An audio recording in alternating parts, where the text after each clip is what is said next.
আসসালামু আলাইকুম। বিলাস খামারের পক্ষ থেকে সবাইকে জানাই আন্তরিক শুভেচ্ছা অভিনন্দন। আশা করি সবাই ভালো আছেন। আলহামদুলিল্লাহ, জি আমিও ভালো আছি।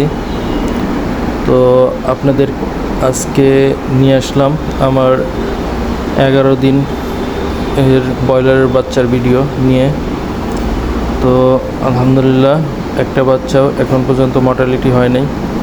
তো দেখুন, সকালে এসে আমি দেখি যে ওই পাশটায় একটু লিটার ভিজে গেছে, কারণ মুরগি ওই পাশে বেশি জড়ো হয়ে থাকে। তো আমি যে ছাই দিয়ে দিতেছি।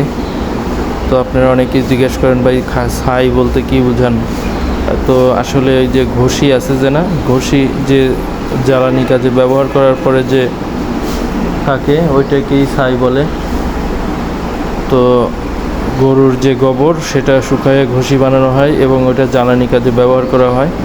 তো ওইটাই পোড়ানোর পরে ওইটাই ব্যবহার করি, ছাই। তো এই ছাইটা দিলে পরে অনেক অংশেই পানি শোষণ ক্ষমতাটা অনেক বেশি। তো আমি মোটামুটি এটা ইউজ করতেছি, আর উপর দিয়ে হালকা তুষ দিতেছি। এই পাশে যে আমার বোর্ডিংয়ে যে তুষগুলো ছিল, এই তুষগুলো শুকানো আছে।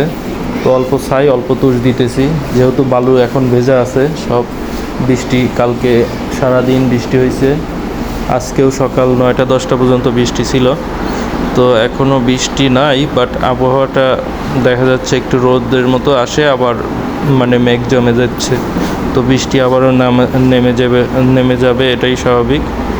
তো যাই হোক, আলহামদুলিল্লাহ মুরগি আমার সবগুলো সুস্থ আছে। তো আজকে আপনাদেরকে ওজন করে দেখাবো 11 দিনে আমার মুরগির বয়স, তো ওজনটা কেমন হলো। তো আমি 3টা মুরগি ওজন করে 3টা মুরগি দাগ দিয়ে রাখবো।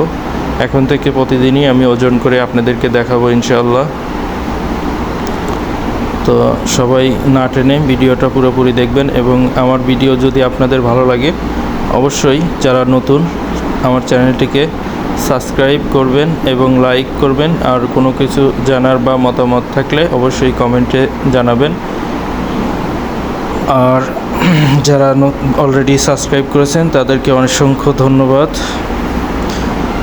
তো আজকে কিন্তু দুপুরের পানিতে আমি সাদা পানিটাই দেব। তো কালকে আমি হয়তো মেডিসিনের কথা বলছি কিনা খেয়াল নেই। তো কালকে আমি আসলে দুপুরেও সাদা পানি দিয়েছি, শুধু রাত্রে থায়োবিনটা দিয়েছি, কারণ 3 দিন থায়োবিন দিব, এটা আমি সবাইকে বলেছি। তো 7 দিন থেকে 10 দিন পর্যন্ত আমি থায়োবিনটা ইউজ করেছি, 4 দিন। কারণ মুরগিগুলো কিন্তু অতিরিক্ত গরম বা কারণে তখন প্যারালাইসিস হয়ে যেতে পারে। তো সেই জন্য মুরগির ঘাড় বেঁকা এবং প্যারালাইসিস জনিত কোনো প্রবলেম যাতে না হয়, সেজন্য থায়োবিনটা ইউজ করলাম।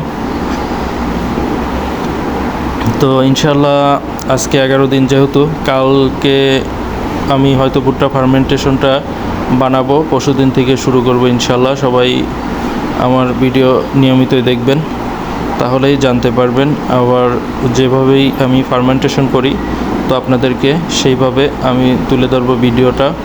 তো কালকে হয়তো ভুট্টা ফার্মেন্টেশন করলে অবশ্যই সেই ভিডিওটা আপনারা দেখতে পাবেন, কতটুকু কি উপাদান দেই সবই আপনারা সুন্দরভাবে দেখতে পারবেন। তো আমার ভিডিও আসলে এখানে কোনো কিছু আমার লুকানো নেই, কোনো কিছু সিক্রেট নেই, সব কিছু আমি উন্মুক্ত করে দিয়েছি। আপনারা দেখে আপনাদের যদি মনে হয় যে এই ভুট্টা ফার্মেন্টেশনটা করে আপনারা উপকৃত হবেন, সেই ক্ষেত্রে আপনারা করতে পারেন। না করলে আমি এখানে আপনাদের কোনো আমি ভুল ধরতেছি না। আপনারা না করলে না করবেন, বা ইচ্ছা হলে করবেন, এটা আমার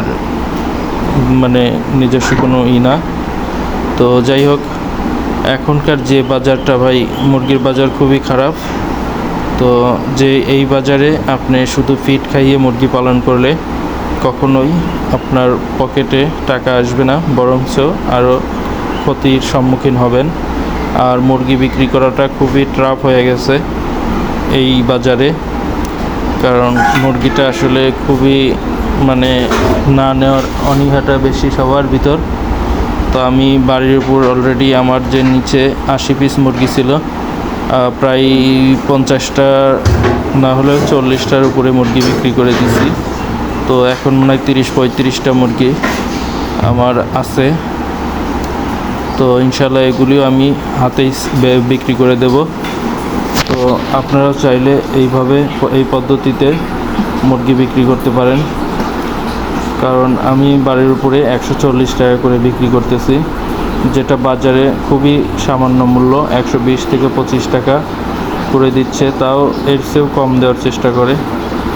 আর ছোট মুরগি হলে তো নিতেই চায় না, যে ভাই সব মুরগি চলে না। আবার টাকা দিতেও বলে যে এখন 1 সপ্তাহ পরে টাকা নিতে হবে, 10 দিন পরে টাকা নিতে হবে, এরকম। তো এইভাবেই ওনারা মানে মানুষকে বোকা বানিয়ে সিন্ডিকেট করতেছে আর কি। তো এখন আমি ওজন করব, তো ওজনের ভিডিওটা দেখুন। প্রথমে একটা দেখি বড় মুরগি ধরি, বড় মুরগি ওজন করে দেখি যে আসলে কতটুকু ওজন আছে। তো কালকেও আমি ওজন করেছিলাম 200-220 এরকমের ভিতরে পাইছি আর কি। তো আজকে দেখি মাশাআল্লাহ কীরকম ওজন আছে। আমি একটা বড় মুরগি এবং এগুলি চিহ্ন দিয়ে রাখবো, যাতে প্রতিদিন আমার ওজন করতে প্রবলেম না হয়। তো এখানে থেকে একটা বড় মুরগি নিলাম, এটা একটু বড়ই দেখতে মনে হচ্ছে। তো এই বড়টা দেখি কতটুকু, মাশাআল্লাহ 330 গ্রাম, 330 গ্রাম ওজন আছে। আর এখন যেটা ধরবো এটা ধরুন মোটামুটি মাঝারি বা ছোট বলেন, এটা 210 গ্রাম, মাশাআল্লাহ 210 গ্রাম। এটা একটু ছোট, তো এটা আমি চিহ্ন দিয়ে রাখবো। তো এখানে অলরেডি আমি চিহ্ন দিয়ে রেখেছি, পাখায় দাগ, মাথায় দাগ, এই যে মাথায় দাগটা এটা খাইতেছে। আর এইটা সম্ভবত মাঝারি হবে। তো মাশাআল্লাহ এটা 290 গ্রাম, 290 গ্রাম, 330 গ্রাম এবং 210 গ্রাম। তো তিনটা মুরগি মোটামুটি গড় ওজন করলে এখানে প্রায় 270 গ্রাম, 270-75 গ্রাম গড় ওজন আছে। তো আজকে কিন্তু মুরগির বয়স 11 দিন রানিং, সকালবেলা। তো হয়তো বা এটার ওজনটা খারাপ না, ভালোই। তো আরেকটু ওজন আসা উচিত ছিল, কিন্তু আসলে আমি বলেছি আমার এবার যে কোম্পানির বাচ্চাগুলো দিছে, আমি প্রথমেই বাচ্চাগুলো একটু ছোট মনে হয়েছে গত ব্যাচেরছে, যদিও নারিশের বাচ্চা। তো এখানে দেখা যাক, বিক্রি পর্যন্ত না বিক্রি করা পর্যন্ত বলা যাচ্ছে না যে আসলে ওজনটা ঠিক আছে হবে কি না। তো ইনশাল্লাহ কালকে ভুট্টা ফার্মেন্টেশন বানাইয়া পরশু দিন থেকে শুরু করবো। আর এই যে দেখুন আকাশে কিন্তু প্রচুর মেঘ, তো সূর্য উঠলেও রোদের কোনো ঝলকানি দেখা দিচ্ছে না। কোনো রকম হালকায় আসতেছে রোদের ঝলকানি, বাট আবার মেঘে ঢেকে যাচ্ছে। যে ছাদে এখনও বৃষ্টির পানি আছে জায়গায় জায়গায়। তো আজকে ভিডিও পর্যন্তই, সবাই ভালো থাকবেন, সুস্থ থাকবেন, আল্লাহ হাফেজ।